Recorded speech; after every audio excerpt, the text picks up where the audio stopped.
Al Gore, Lance Psycho. what are we talking about today? We are talking about some interesting stuff. We're going to go back to the past. We're going to tell some great stories of how we got work through fun work. We have fun here? We have lots of fun. Lots of fun. And then we're going to dive into something current. We're going to dive into the design build, which I think will be very exciting for people. All right. Well, tell us about the first fun project then. Well, no, before that, 2 news items. Oh, 2 news items. Sorry, got to get news off the plate here. One, we've been featured on Mark LePage's podcast, Entree Architect. It's out today, Friday too. So if you want to go over to his podcast, go have a listen. He also has a bunch of other stuff, a bunch of other interviews that are very good. He's a great podcast if you haven't listened to him. So that's number 1. Number 2, if you are transitioning to Revit, go to revitfurniture.com. We have free training there for you. You learn how to do a real cool cabin. You learn how to model basically like a building's built. You learn schedules, floor plans, roof plans, elevations, all that stuff. Whose golden voice do they get to hear? Do they get to hear my golden voice or do they get to hear your golden voice? My golden voice. Ah, Alex, you are, voice. well, ladies and gentlemen, you are in for a treat. Head on over there. Yep. Not only that, if you need furniture, families, templates, anything like that, we got them there. And then if you need additional training, it's also there. And I just got informed that we have some pretty hilarious tutorials, because apparently, like, sometimes my wife will come in and I'll say, so I was starting off a project and I remember this piece of guys are telling me. So I go, to start off your project, the first thing you have to do, and then my wife opened the door. I go, you have to greet your wife when she comes in. So just hold on for 1 second. And then jump back in. And my cat makes some appearances. So go on over there. Check those out. That's awesome. Very cool. Yeah. So like Alex mentioned, we'll just jump right in. The first story I wanted to tell you guys about is so every year we try to do at least one fun project that is basically non-paid, but somehow they translate into paid gigs later on. Yep. And it might be like 5 years down the road, right? The tiny houses, for instance, they weren't payable until 6 years down the road or something like that. So the first one is. And it has to be, it's a project that speaks to your soul. So something that you like to do or want to do or just come up with. Because if you're not getting paid for it, then you're going to have to like it. Yeah. Or love it. Both of them. I mean. Yep, exactly. The first one? So the first one, the first one that we're going to talk about today and is, so one fun story, one kind of like a horror story, but not really a horror story, just kind of like a weird anecdotal former client story. And then the second one is another fun story that was responding to like natural disasters. Yeah. So I just want to interject. Let's do the first 2 fun ones. And then do a crappy one. And then do the crappy one. Nice. Okay. And the crappy one is, what do you do when someone asks for their money back? Yeah. How about that? Right? You think you've got this client all roped in, ready to go. You've got signatures as a contractual binding agreement. Yeah. You've provided services. Yeah. And then all of a sudden they ask for your money back. Yeah. Yeah. So diving into the fun projects up in Fargo, there's this blank space in the middle of downtown. It's on Broadway and is it 3rd? Broadway? No. No. Oh, 3rd Avenue? Yeah. Broadway and 4th. Broadway and 4th. And it's basically a U.S. Bank Plaza. So Doug Burgum, who is now the governor, so this was years ago, he's a very rich man. He started his own company. Microsoft bought him out for like $1 billion. He actually bought an old building that they were going to tear down, and it was an awesome flour mill. Wasn't it a flour mill? Mm-hmm. And then he gave it to the School of Architecture and said, "Here you go, do what you want with it." And it was our studios for NDSU Architecture, so it was amazing. Huge advocate for regrowing, revitalizing downtown Fargo, and now obviously North Dakota in general. Yep. So he owns a lot of buildings in downtown Fargo. So this site, he put on a competition and basically invited whoever. I think was there a monetary prize? I can't remember. There was a monetary prize. I don't know how much it was for. Maybe like $1,000 for the top prize, and then $500 and $250. As you go down the list. Yep. But then I thought part of it was the biggest thing why they were doing this competition. Why a lot of people do is they are just trying to get ideas. As many good ideas flush them out as possible. So I don't know how many people enter this, but any design competition these days, there's hundreds, if not thousands, of people that enter it. Yep. And this actually kind of formed our ideas about when and why to do design competitions. So we really liked this one because it was Fargo. Thought it'd be fun. We teamed up with one of our friends, Eric, to do it. And then was Perry in on it too?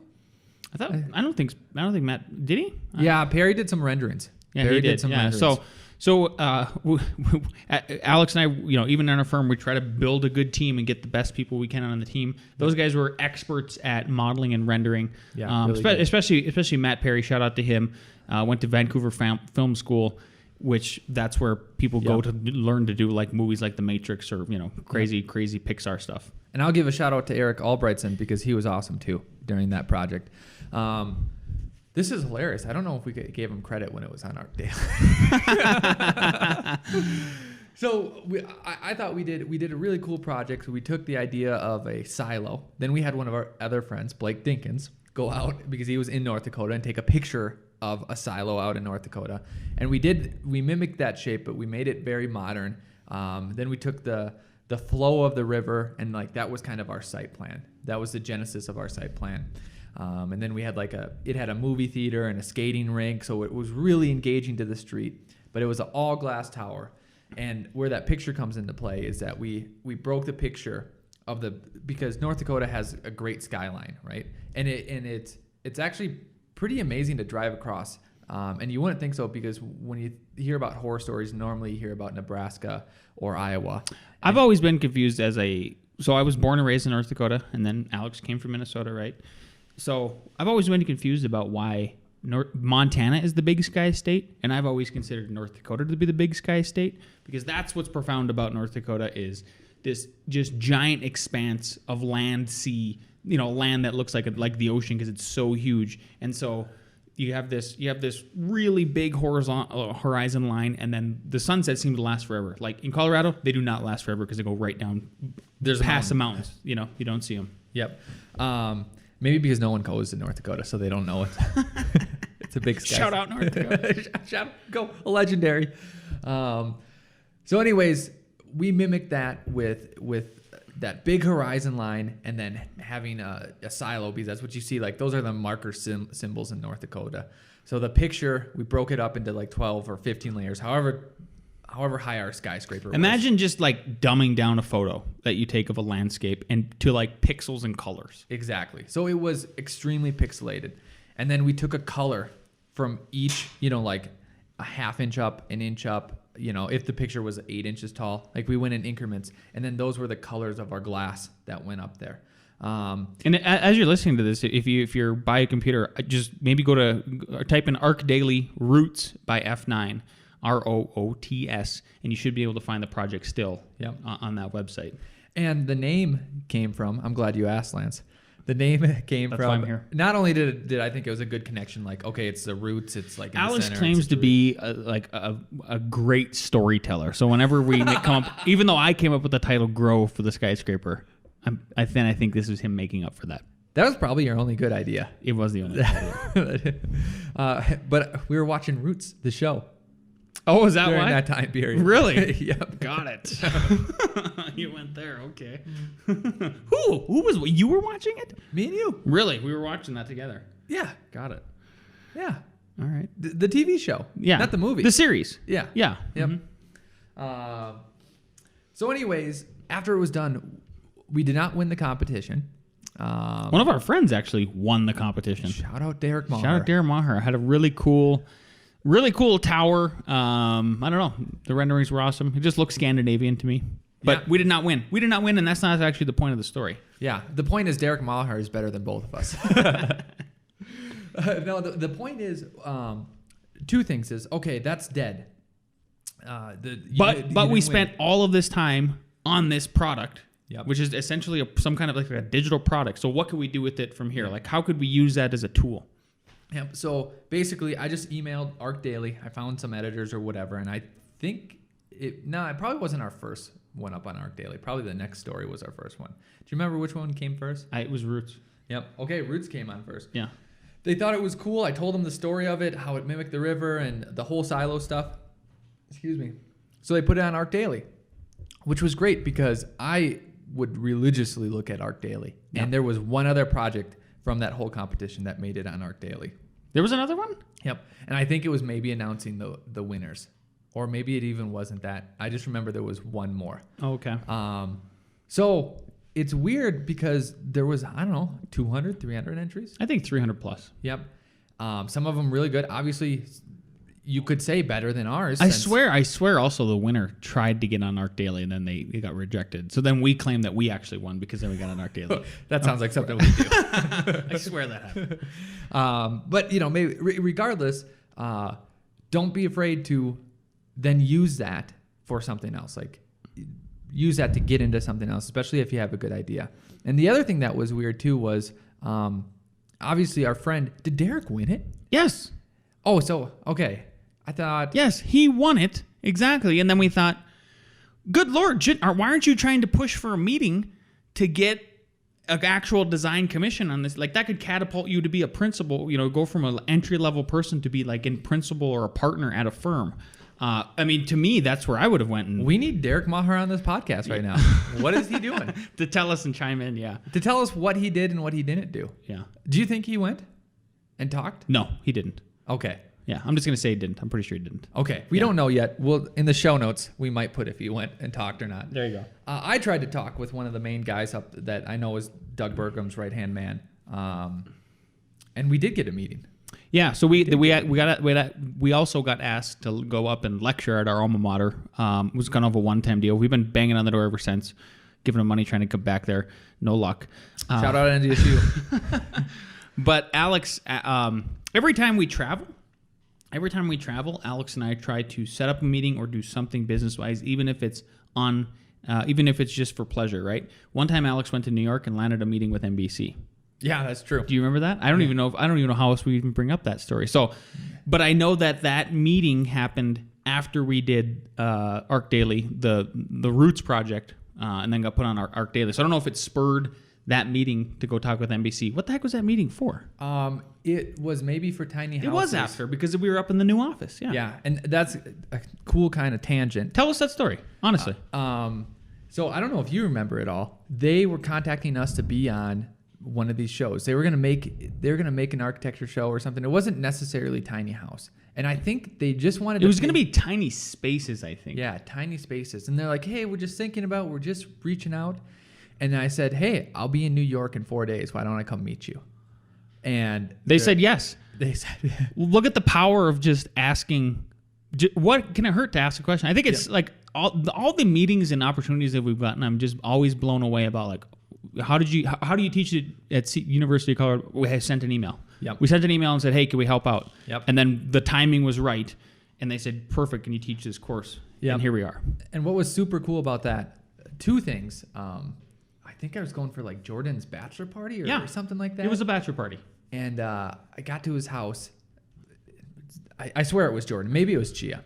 And they're like, "Okay, what are you doing today?" Because I got there earlier than everyone else. I go, "Well, I got a meeting at NBC." And they're like, "Oh, of course you do."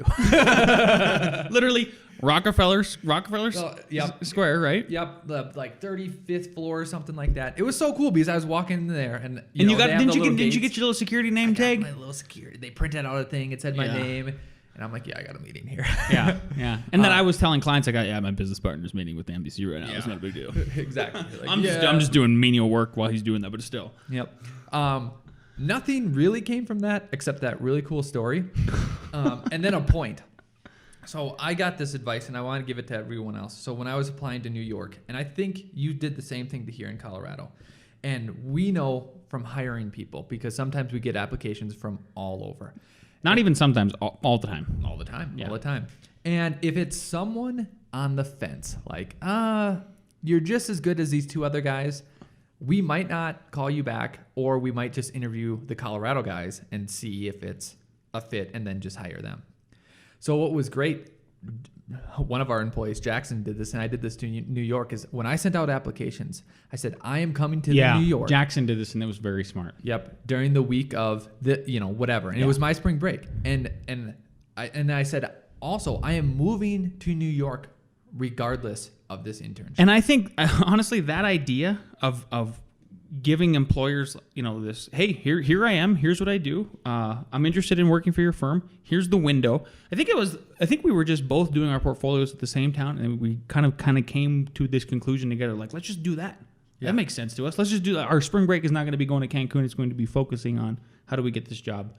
Yep, exactly. So I got 3 interviews because of that, and honestly, I don't think maybe I would have just got one. I would have maybe just got one if I didn't say that I will be here doing this. And then Jackson, same thing. I don't even know if he was on the fence or not, but he said, I am coming down to Colorado. So we're like, okay, might as well interview. And it obviously works because it did work for Alex, it did work for me, it did work for Jackson, but it worked. It's proof that it worked because I remember all of our other colleagues trying to do the same thing we were doing, not saying they were going to be down here during this time. They would just send their resume and everything out and not give the window, and then they never got any interviews. I remember people specifically asking me, like, how do you have 7 interviews lined up? And then I told them the method afterwards. Because I lined it up. Yeah. Because I literally lined it up. Okay, what do you think about this advice, Lance? Because let's say I wasn't going to New York for that trip anyways. And we realized, just to let you guys know, we've been on HGTV. I don't know if we've mentioned that, but probably should have. But there was multiple producers before that have contacted us. They even did what's called a sizzler. Yep. So they came out and spent I got to imagine a fair amount of money and time. And Filming we did kind of a mini episode. I wish we had it because Alex ended up jumping in the he pretend lost the bet and he had to jump in the river. Yeah.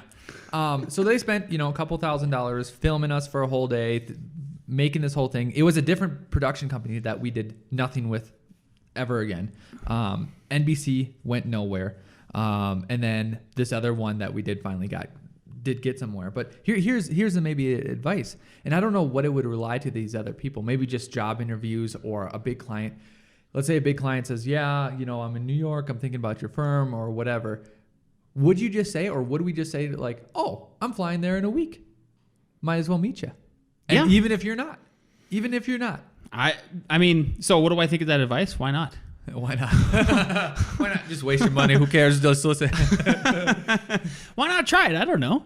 I say give it a go. But for Lance and I, one, you wouldn't be able to talk to your partner over the phone, except sometimes you can write little stuff. So it would have to be something that was very strong. Like for us, it would have to be, hey, we're looking at museums or something cool. And we came across your website and we really like... We're going to do it. How about this one? This is plausible. We're going to do a village in New York of 20 tiny houses. We want them to be all unique. We think you guys are the world-renowned experts. Yep. But we're looking at these other firms. Qualifiers would be... You have to ask some qualifiers, guys. Do you have a budget? Or are you a bum? Meaning do you have land? Yep. Or are they just calling for advice?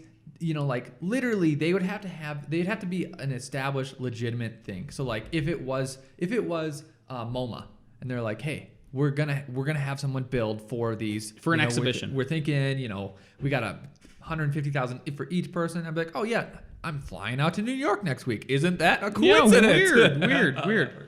We haven't, just for the record though, we haven't done that. But I think Alex is like, he's reaching a bit here and projecting, but it's not a bad project. I mean, you get the thought process. It's a thought experiment. Exactly. Yeah, it's literally inside the firm what we would talk about.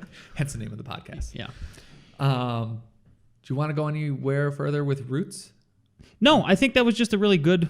Again, the reason why we talked about that is who cares if it's a failure? Who cares if it was a failure? Yeah. And I think it was a good idea. It was obviously not the best idea for the people judging the contest, but it was definitely a good idea recognized by a world-renowned website, arcdaily.com. And then here's the other thing is that our friend won. Other people, like the top 3, it comes down to, it's literally judgment and who they like. Totally subjective. I'm sure the top 10 were amazing. You know why they actually didn't? So I've heard this from multiple people who do. The reason why they didn't pick ours, they loved our concept. They hated the colors. Yeah. Which was hilarious. We had a pink streak in there too. I think they really didn't like that. And you know what? Even back to this. So that was, I think, us thinking, oh, we did a pink sky in our skyscraper.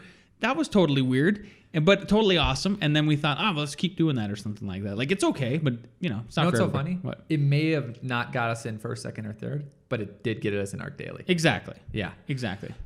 But the point about competitions is that there was multiple local people that were obviously in the top 5. And the Doug Burgum did hire a firm to do a plan for it, and he was going to try to get money. I don't know, he's governor now, so who knows what he's doing. But that firm was at Minneapolis. It was some big time firm. I'm probably 90% positive that they did not enter the competition and did not place even close. So other than the monetary reward, and maybe you can use it as some side business, so I would still recommend doing it. And maybe you want $5,000, but you're obviously going to put way more time. Way more time. That's what we don't see about competitions. Like, if we win, are you going to hire us? Nope. Okay, then why are we doing it? Yeah.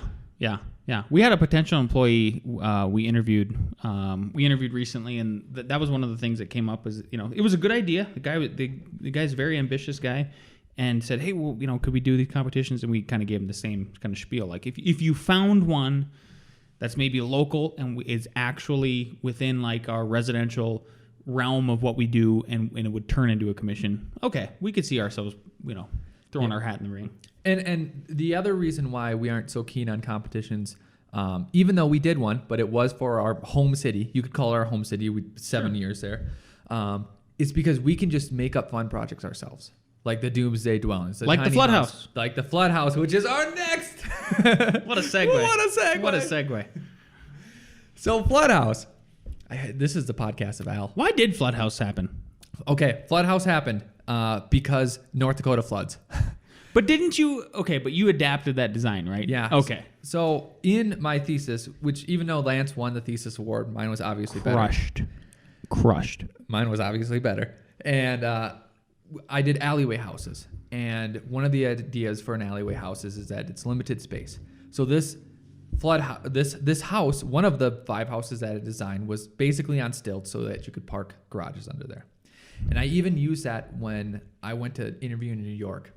The principal said, can you sketch something on the fly to a client? I said, of course I can. He goes, okay, sketch me your thesis. Literally threw Alex the pad of paper. Yep. And I practiced it, which beforehand. So I just nailed it. And they gave me a big offer, which I immediately turned down to go to Liebskin. For no money. for very, very little money. Very, very little money. So then that was, that house, that design had already already did it. And North Dakota had a huge flood in Fargo. I think it was 2010. Is that where? Yep, 2010. I think 90,000 people from other places came to help. Yeah, which is, just so everybody, people who aren't from there, that's how much population is there. Yep. So you have double the population coming in to help the current population, 90,000. And one of my professors said that since the Great Pyramids, the pyramids and the Great Wall of China, not that many people have been working on one project at one time. Wow. Because 90,000 people, you probably can't count. And there's never been that much concentrated levels of hot dish. In one area. Hot dish. Go to the north. Tater tot hot dish. Get yourself some hot dish. It's casserole. So North Dakota was flooding, and it was just, obviously crazy. You should just, if you do 2010 flood, North Dakota, Fargo, whatever, you'll see the pictures. Grand Forks flood, even before that, was huge. So I called up the newspaper and I said, hey, I have a design for a flood-proof house. Will you publish it? And they said yes. So I immediately took that old design. I put it in a setting. I rendered the interior wasn't rendered, so I did the whole interior. I made graphics about how, it's metal on the sides and how there's solar panels on top, and the back deck is actually a boat lift, all this cool stuff. And that got into the paper. And then that got republished from the Fargo Inform to the Rochester Post-Bulletin. Then it got, somehow, we put it on the web, of course. It went viral. Luxury Home Quarterly put it in put it in their magazine. B1 Magazine out of Thailand, because they had a whole bunch of floods, put it in their magazine. There's like a 6-page spread. I don't even know where that magazine is. It should be up there. Oh, it is. There it is. Yeah, it's right here. Is it really 6 pages? Yeah, you flip through it. It's near the back. Okay. After halfway. Okay. So be a huge architecture magazine. There it is. That was it? No. Yeah. Yeah. So how many pages? 1, 2. Just 2. You're drunk. But a 2-page spread in any design magazine, I think we've looked at advertising before for like a local magazine, and it was about $1,500 per page. Yep. So if you want to see Flood House, it might be on our blog post. It's on Arc Daily. But it's also on Arc Daily. That's true. Arc Daily picked it up. Flood House F9 Arc Daily. Yeah. I actually think, so what I think happened, not that it really matters, is it went through the papers first. Then Alex, again, submitted it to Arc Daily because we already had the connection. So there you go. Maybe that's a good segue to see even the connections that you get from all these little things start accumulating, right? And then all the international magazines kind of picked it up from there. Yeah. We still haven't built it. We still want to build it. Very cool. If you want to build it, contact us, f9productions.com. And didn't we almost get in the local paper for it too because of the flood in 2013 in Lyons? Yeah. Something like almost that. Got that. And I almost wanted one of our clients in Boulder to build it. Yeah. Yeah, but you yelled at me for being too big of an A. Oh, Like yeah. Capital A architect. Capital A architect, yeah. Not the But that's other because we just got burnt on a different house where we were doing that. Yeah. So, You should always let me be a A. capital A architect. Just kidding. I don't like. I hate that stereotype. Literally, drop the act. Big A architect. I actually think the best clients, the best designs that we've had so far are when the clients push us to be more big A architects, like Jazz House. If you go to our website, take a look at Jazz House. Yeah. That one was an absolute, like, the guy verbatim says, I want this. I want people to come around the corner, look at the house, and it to be known as the Jazz House. Like, it can't get more, hey, this needs to be a rock star project compared to any other ones.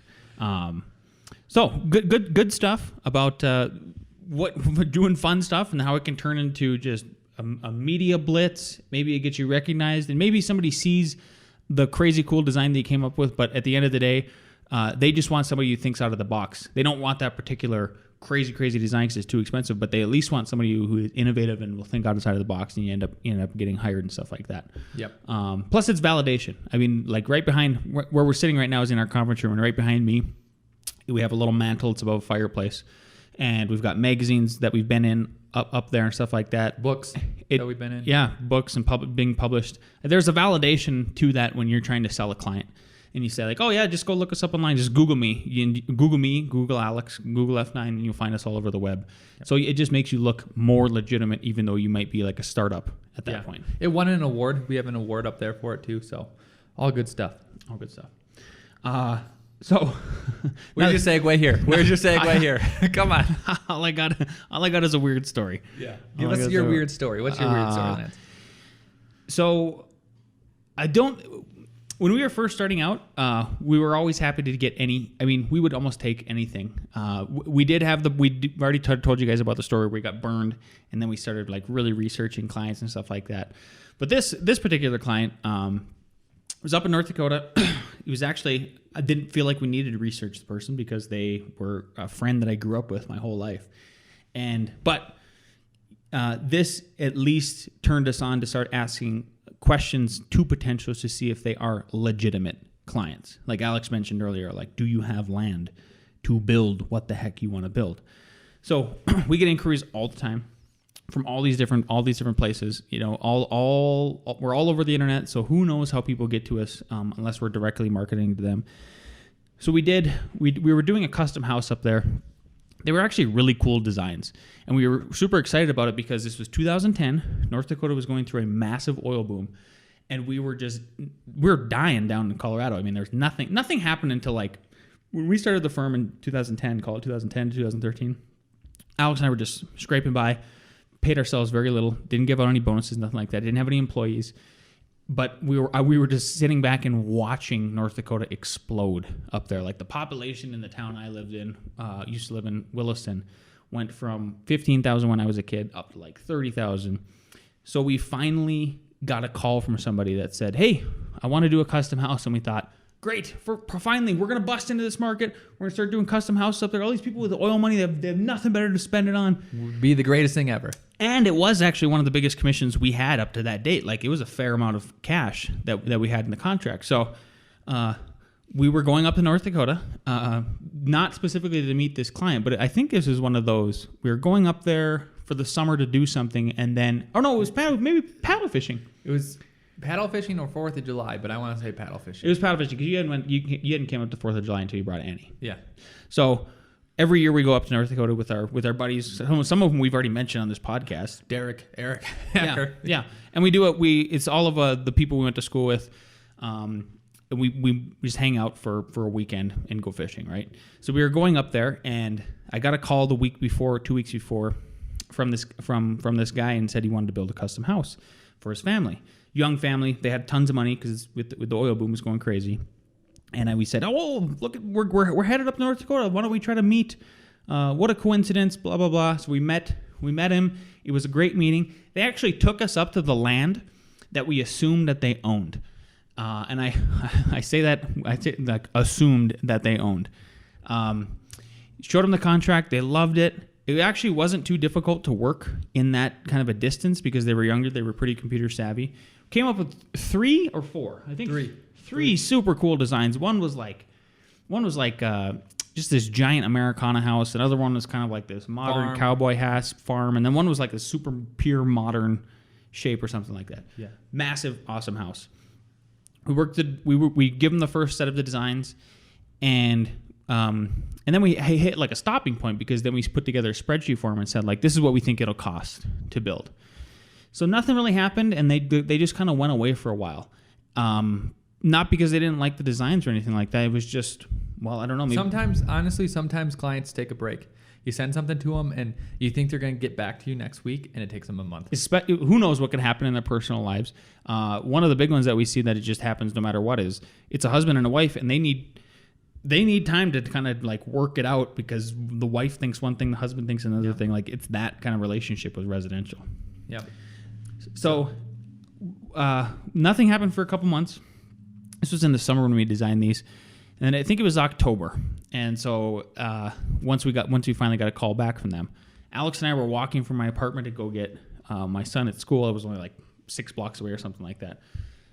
I distinctly remember walking when I got the call. So I got the call, and I said, "Hey, Lance, this is so and so. I'm just calling to yada yada to talk about the designs and everything." And I go, "Oh, great. Well, have you guys decided on one?" Because usually what we'll do for a house is we'll give them like 2 or 3 options. Usually at this point now it's kind of just 2, but sometimes it's 3. In this case it was 3, and the guy goes, "Well, I'm just calling to see if I can get my money back." Which is obviously a shock. I mean, I was completely stunned, 100% stunned, because in my mind, we delivered exactly what we said we were going to deliver in the contract to a T. I mean, we said 3 options, then we're going to have a meeting with you. Floor plans, they had elevations, so we physically drew the floor plans, skinned it, put in windows, packaged it all up, probably wrote a nice email explaining each one. We actually went up and met with them in person and presented those options. I just think about that. Yeah, so all that time, and that's what you're billing for because you're giving a service is time. Yeah. Understandably, I could see where some clients might get confused. And here's what I've always thought about it is that I think they think I don't have a product at the end of I don't have the building, so why should I pay you for it? Well, you're not paying me to build the building. You're paying me to design the building, right? Do you ever wonder if it has to do with the amount of white space? Because this just came in my head. White space on drawings? White space on drawings. Because it's like psychologically. Maybe. Because if you buy an app or like something like paper assets, or even like a contract, like even just think about a sheet of paper, and it's what, at least 50% white, or it looks like because it's all writing. Oh, I bet most pieces of paper are more than 50% white. Yeah. Huh. Like with writing on them, contracts, whatever. Contracts. So I'm just trying to think, like there seems to be a real disconnect because people just think that architecture drawings aren't worth anything, and I think maybe it's a white space. When actually even banks consider them collateral. Like if you go to a development, you can use that as collateral. And I have developers right now who say not even joking, like, oh yeah, no, it's just lines. Lines on paper. Just lines on paper. Just lines on paper. If you're it actually is, you could reduce it to that. Like you could reduce anything to that, right? Well, yeah, art is just paint on paper. That's it. But not as much white space. True. Yeah, I have a different theory about art. I feel like they're buying the soul and the time of that artist, and that's why it's worth so much, because they literally, like, it goes that deep psychologically.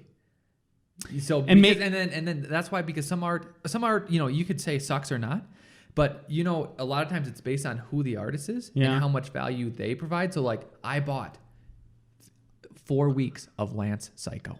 I bought 4 weeks of a Lance Psycho, and it's with $100,000. That's probably, I think that's I would call that a pretty highbrow thought. I mean, you know what I mean? I think the lowbrow thought would be like, where you kind of were getting to it was, oh, I have a Van Gogh. So you get to say you have a Van Gogh. Yeah, but you bought Van Gogh's life during that time. That's interesting. And that's why it's so worth. Like the most famous person ever. Just like When did you have this white space idea? Just now? Just now. There might be some validation to that. Yeah. But I like the art thought too, because I think that's real. Because even think about, like, I don't know, anyone, Benjamin Franklin, like if you not just buy his book, but like his handwriting, like it's tied to a specific piece where like you can be in that week. Yeah. You know, that's what's crazy. And maybe it's a certain kind of even reflects like what the hell the artist is going through and stuff like that. Whereas a house, I mean, or any building, like we're not showing our emotions through that typically. And what's weird too is that, like, if you think about it as just lines, you think about it as how much it's worth for those lines, and somehow you're not conveying that, oh, the way that this room square lines up with the exterior and relates to your pool on the outside took thought. And that equals time. Like, I don't know. I think there's something to this. I wish we could crack this little code here. How do you convey more value? God, maybe we need to just... What if we started reducing the amount of white space somehow? We just test. inverted our drawings in Photoshop. Or to even, black, to white lines to black paper. No, but even putting the 3D pictures like on every one and it's taking up half of the drawing. Half of the drawing. I don't know. And then... So just never do a presentation with more than 50%. Okay, yeah, because a 3D 50? image is obviously, that's kind of close to a painting, right? Yep. There's no white space except for the white space that's around it. Yep. But a piece, like if it's a floor plan, well, there's white space permeated all throughout the whole thing. And so I'm going to play devil's advocate after this thought too. What if also, since we always have general notes and we always have, you know, all this other stuff, and normally we boil it down so we take all those out right away. But what if those are on there too? So like you're filling up space. So like, because honestly, when we're designing and drawing, like all that is going through our head. Yeah. Does this meet zone cone? Does it meet setback? Does it do that? All this stuff is all playing in, but they don't see that. They just see a floor plan and then maybe an elevation or two. But the other crazy part now is, are you overwhelming them? Like there's your devil's advocate. There you go. I'm going to go with your devil's advocate on that one. Is we've had contractors say some of them, the most recent ones are just, this is a 75-year-old project manager on a custom house we're doing in Erie, Colorado, and he is gushing over all of our plans because there is so much detail, especially with the structural drawings. Like these are some of the most beautiful structural drawings that I've ever done. He loves them. But we've had other contractors just get us to try to reduce down to the bare minimum. So I don't know. Who are we really trying to play? Well, not play, but play to. I don't know. I think it's worth an experiment somehow. I don't know how you do it though.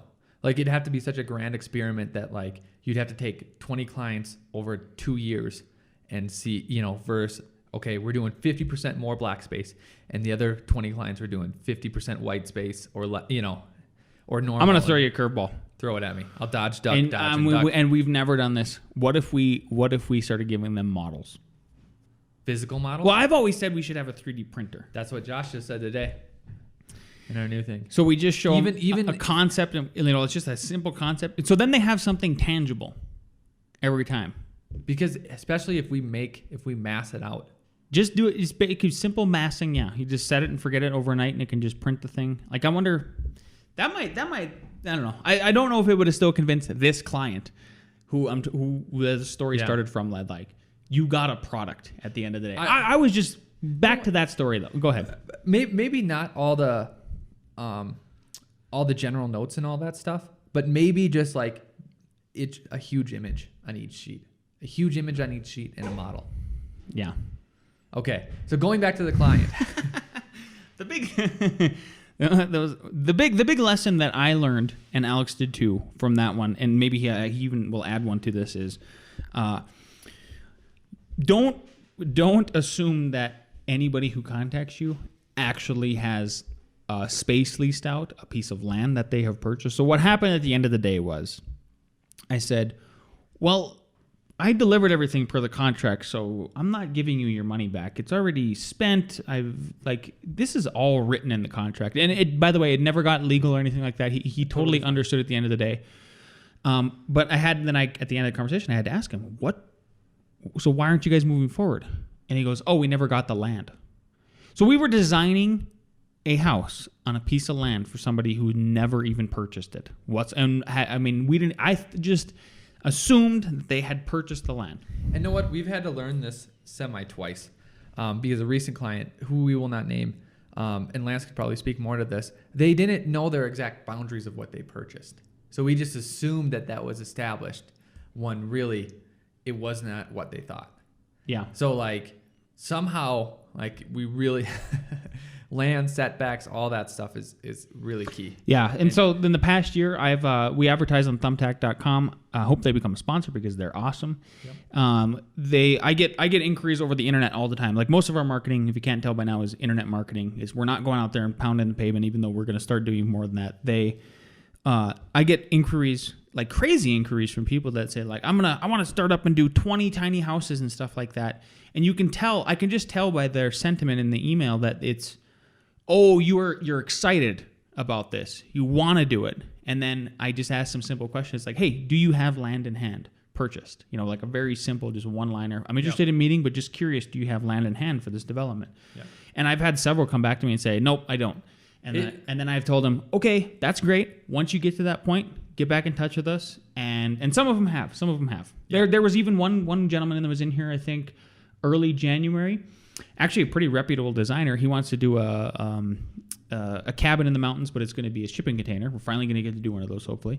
He didn't have land. I was very polite about it, and I said, okay, I can't really give you a price or firm anything up until you go with the land. Totally understood. So I think you're not going to be insulting if you say it, but do not assume that people have everything ready to go, including funds too. Funds are a big one.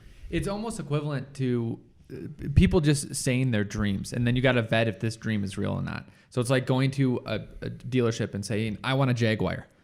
Okay, can you afford a Jaguar? No. then we don't need to be talking to you. And you can say it like Lance says in a nice way. I don't think they do that as much for a Jaguar, but sometimes that happens. But here's what you made me think of was real estate. So my fiance is a real estate, soon-to-be wife is a real estate professional, and she had to learn a lesson too last year.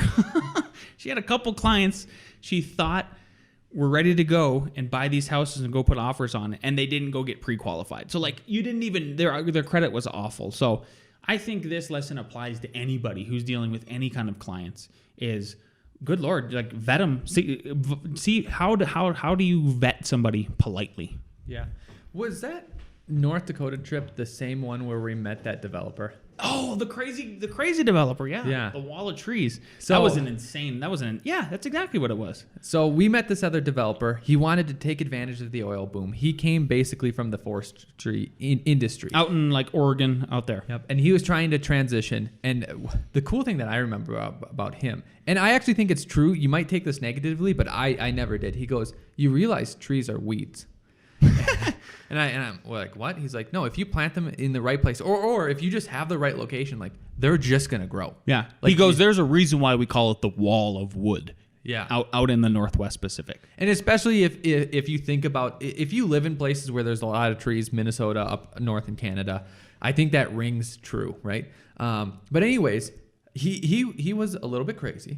We met a developer down in Denver that was just super crazy. Just like, oh my God, you're just all over the place. I don't even want to go. Do you want to say anything about that? The looks, he showed up in a little Porsche. You could tell, beat up. This guy is your typical guy that thinks he has money and pretends that he has money, and just he's kind of a sleazeball. Yeah. Exactly. So Lance and I have always questioned, do you have to be crazy to be a developer? Because do you have to be crazy? Because you're taking a giant risk doing this. So you are speculating millions of dollars that somebody's going to buy your product for more money than you put into it. And our other idea is like, oh, if these developers are crazy, then maybe we can do it because we're not crazy. Hopefully we're not crazy, right? and that's the segue into what we're doing now. Like, we are trying to become developers. So we will see if it's a prerequisite to be crazy. Maybe we're not crazy enough. Maybe we have to get crazier. Maybe we have to get crazier. Yeah. So how do you transition and how do you start in this developer role? And I think the first thing is that it starts way before you think. And it starts with establishing your business, establishing a line of credit, all that stuff. So like, if you don't have that, I don't see a viable way for you to transition. So Lance and I had to build up our cash reserves over time so that we could start looking for land. And I even have a folder, like, we're always just like, we have land in the back of our head. We have that idea. I don't know what spurred us to look for this lot. Do you remember what spurred us? Why we were looking for it? Or was it just because it was time? You mean it was just time. It was time. But it was before the tiny houses that we built last year. Yeah. I just got fed up with not doing it and saying like, okay, now it's time. So because in my mind, the sequence of like how this works is, we build up the firm. Okay, Lance, get licensed. Okay. And then after you get licensed, your next big task is you are going to become a developer. That's how it's going to work. And I think actually it came from us walking to Santiago's and seeing that lot was for sale. So the lot between us and Santiago's was like $500,000. So like we tested it out, we did some designs on it, and then I think that's what spurred us. And then we like kept our eye open, and then we saw one that was more affordable. Remember, somehow that came across our plate. Yeah. And we offered the same amount as the other guy, and we got turned down. So this was what, October? This is September? October last year? October last year we put an offer on this land. It's a 0.37 acres, not a huge lot. Yep. And the reason why we get beat out is because the other guy came in with cash, and cash is king. Why would you take a financed offer over cash? I actually met with a client yesterday on the fly. I convinced them to put an offer on this house that they're going to demo. We're going to do a new one for them. They were like, should we finance or should we go cash? Like, do you guys have cash? And they go, oh yeah. And I go, do cash. $500,000 decision like that. Oh my God. I forgot to tell you about that. Yeah. Marilyn almost fell over last night when she was making dinner, and I told her that. I lost out on my first house. Same thing. It was cash. Same price. They just took cash. Yep. It's crazy. So then, that other guy got it, and Lance and we went back and we're doing our own thing. And then this year shows up, and the guy that got it basically said like he had some health issues. Don't need to go into it. Don't really need to know. And he just has to offload it. So he goes, will you give us this amount? And then I quickly looked, and we'll tell you some of the metrics that we look at. And I said, yes, we can. So then Lance immediately went, and I guess we should slow this all down. I guess I'm going too fast here. Because when you're looking at land, what are you looking at? Yeah, and how do you, and so exactly, what if you're looking at any kind of piece of real estate, but specifically land, Yep. what is the metric to make you, what is the number compared to what to make you purchase this land? Like where you say, this is a good idea. This is how the whole development could be profitable. Yep. So we had two trains of thoughts. And we were both on the same page, and it just depended on what opportunity. Because Lance was thinking like, let's do some fix and flips. And my only and the reason why we thought about fix and flips is because when we first started looking in October, we got dejected because like, wow, we can actually get finance for this amount of money, but then cash is going to beat us every time. Right. There's no way we can even compete. So screw it.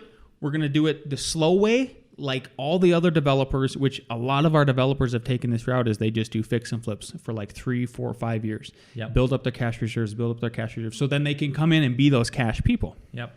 And I always wanted to do it just because I thought it was easier. You could do 4 or 5 fix and flips, or you could buy a lot and do 4 or 5 units. And the units would be from scratch. And honestly, to me, that's easier. Like that is From scratch? Yeah. I agree. It is. It's so much easier. We work with one designer where she loves doing remodels in Denver, and I'm like, why don't you love new construction? She's like, isn't it harder? No, it's easier.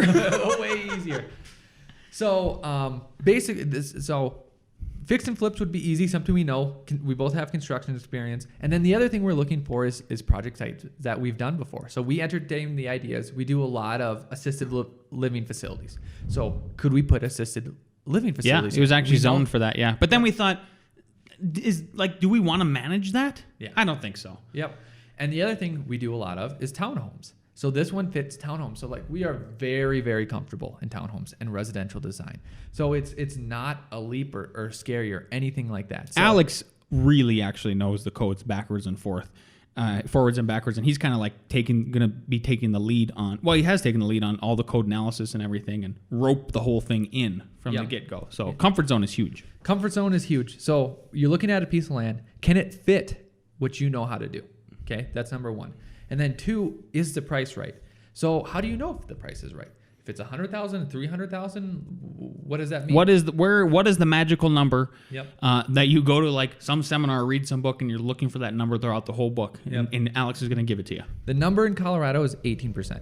Okay, it's 18% if you did basically take all of your construction, hard costs, even soft costs, not what you're going to sell it for, because there's going to be profit. Exactly. So let's say all the hard costs to do your development are $1 million. What do you want? What do you want the land for, Al? 18% of that. 18% of that. Okay, so that's the number you're looking for. And we got to stress this. That's for Colorado. You're gonna honestly, if you were looking in some other state, I would just encourage if you're going to be a developer, the way Alex got that number is he went and asked other developers. I just literally asked. Once again, just don't undervalue the power of just asking.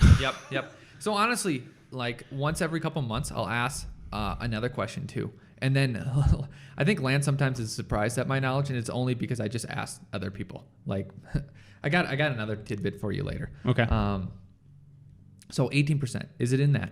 Another way you can look is that there's public records of sales, right? And you can normally get that through your county or your city. So it can say how much lots went for. And your real estate agent should tell you that regardless. Yep. So you could break that down into square feet or cost per acre, right? And then you could just see if you're comparable to everyone else. And it's called, the industry term is a comp. What is the comp on this? Yep. So when people, to break it down to like a house, if you go to buy a house and you say, and you're going to put an offer on it, you say like, what are the comps on that? So then you can say, what are the recent sales of that house or piece of land compared to what I'm going to offer? Am I offering too much, or am I in a sweet spot? Yep, exactly. So someone else is doing townhomes. They buy, 5 acres for $500,000, and you have an acre and you get it for under $100,000. You're sitting pretty, right? Because even if you're thinking about it as a long-term investment asset, and we do have that in the back of our minds, just in case the economy crashes. Like, I don't know, maybe we'll just hang on to this land if it's not the time to build once we even get our building permit. Yep. So, 18%. Cost per square foot or per acre. And then the next thing you need to know if you're going to purchase it, you have to figure out how many units you can fit on it, right? So if you got an acre and you can fit 8 units and they have 5 acres and they can do 8 times 5, whatever that is, then you're talking pickles, right? So for all of these though, one of the first things, even before all this stuff, is you get a real estate professional that is going to work with you and that is very responsive, to the point where you can call them, text them, email them. They're right there all the time. I need an offer on today. Exactly, and that is willing to work that quickly and is competent, because you need to have them do all this data for you. Like, you don't have access to all that stuff. Like, you're not an agent, so you don't have access to the MLS and can run all those reports. The amount of data that they have access to is awesome. So the other great thing about being an architect and doing something that you're familiar with is that you can immediately lay it out. You immediately know generally what the codes are going to be. This one, maybe next time we'll talk about it. We got thrown for a loop, which would have destroyed one of our buildings, which would have destroyed our profit margin and all that stuff. But I went to the city, talked them out of it. It all worked out. So lay everything out, see if it works, see if that works. And we don't mean lay everything out to a T. Like, we just kind of did basic massing. We knew that each building, each townhome could be 18 by 40. Boom, there you go. Right? So think about like Legos and building blocks. Yep, exactly. And then like, okay, how high are we going? Do we fit within the bulk planes? What are the setbacks, right? You guys can all do that. And then the other thing that's going to limit you is, okay, what if that all works out, and what if the math works out, but it's 4 acres and it's $400,000? Like, can I just buy that? You need to know the other thing you need to know, the other number is 20%. Okay, but call whoever's going to give you the land loan, right? There's probably in the north of Denver, there's only one basically around here. Right. Yeah, exactly. There's only 2 ways you're going to buy land. it's either cash, and that is actually going to be the predominant way. Yep. Because land loans are just not a thing. But luckily they are. There is one company, like Alex said, in Colorado that we found that will work. On this side of Denver. So call them up, find them, and say, hey, you'll probably have to do a pre-app. You'll put in all your assets. You'll give them your tax returns, all that stuff. And they say, okay, we'll loan you. And normally they'll ask, like, which land are you looking at, right? Because they want to see if it's of value or if you're just a crazy kook or something like that. Because you might be crazy. You could be crazy. Who knows? 20% down. So then if you have $100,000, okay, if the land's $100,000, do you have 20 grand?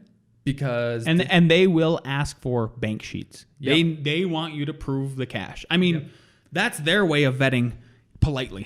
So you could literally start that route and find someone that could loan you money, and then see how much money you have. Let's say you have 40 grand, and if they say 20, be like, okay, land has to be under 200,000. And the other caveat I would add to this too is, this is from us doing 2 design builds now.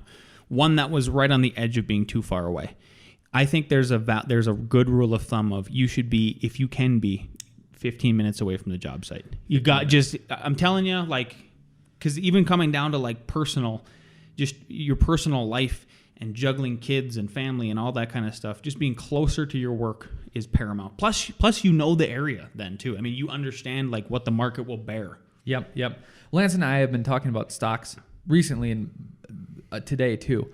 And my philosophy, like, I'm only buying stocks that I'm interested in following, and Lance's too. Like personally interested. I would do it anyways. Yeah. Yep. So the same thing is with your land. Like, you're already around here. You already kind of know the neighborhoods and all that stuff. So see how much money you have. See what you can get a loan from. That's your cap. See if something falls in place that fits what you know you can do.